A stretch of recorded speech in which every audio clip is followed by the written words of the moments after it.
is Maddie. I'm from London. I'm part of an organisation called TYN, Tigray Youth Network, an advocacy, I guess, team run by youth of London or UK, I guess, started to raise awareness about the genocide, but ultimately raising awareness about Tigray beyond genocide as well. I'm just going to leave a small gap after you finish talking so we can clip the audio. Could you tell me what's happening in Tigray? There is a genocide happening in Tigray. There is, right now it's estimated 500,000 people are killed as a result of this genocide. Obviously that number isn't a real number. It's just a ballpark figure, a ridiculous ballpark figure. Like, we know by these kind of results that they're not, like, it's obviously a much smaller number than what is the real figure. Like, we know from our families how many people are killed from each towns. We know that it's being recorded, and that will be revealed after this is all over and we can speak to our families again.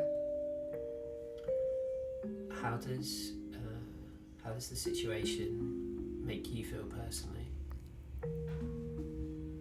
I feel angry.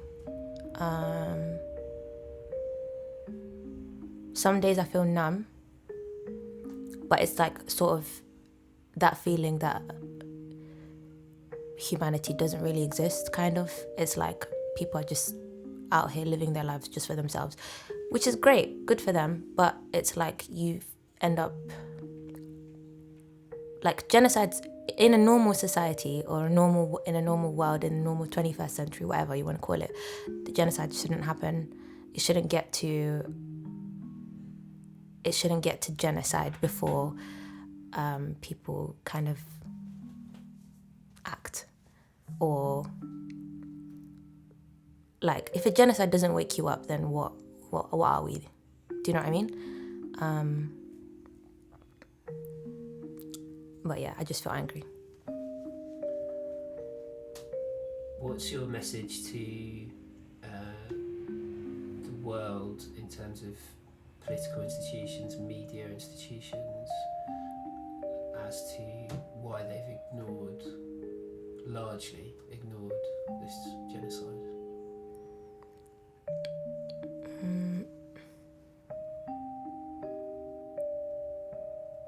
Why don't you care is ultimately my message to them. Like, why have all of these rules and laws and establishments of, like, human rights, yeah, international law, human rights? Why have all of these things if you're just gonna let people just die in the road, or being thrown off a cliff, or being we're talking about women being raped. These are young women from 4 to like 80, 86. I don't know, that's the ballpark. Imagine your grandma being raped and killed in front of you. Like, what is your role as a government or a governmental society or a person of government if you're just out here just letting this stuff happen to people? I don't know, I don't have the words exactly for it, but surely that says a lot about your government or you as a person if you've said, I'm going to be a prime minister, I'm going to be a member of parliament, and I don't know, sorry, I'm rambling, I'll leave it. What would you say to the wider public here and around the world? What would you say to them about what's happening in Tigray, but also what would you say to them in terms of action that they should and can take? There's a lot.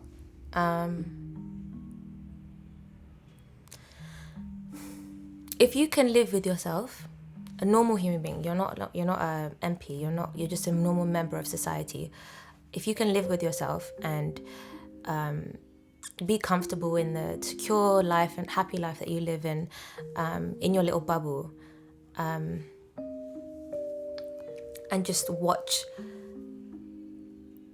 and just allow things like Tigray, what's happening in Tigray, to just happen, and then how can you really be happy with yourself? Like, how can you really be comfortable and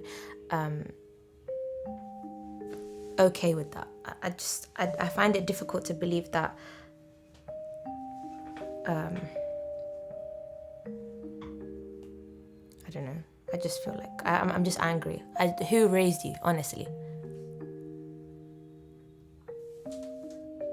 Those are most of my questions, but is there anything else that you'd want to say? Is there any other message that you'd want to send? It could be to people in general, it could be to international institutions,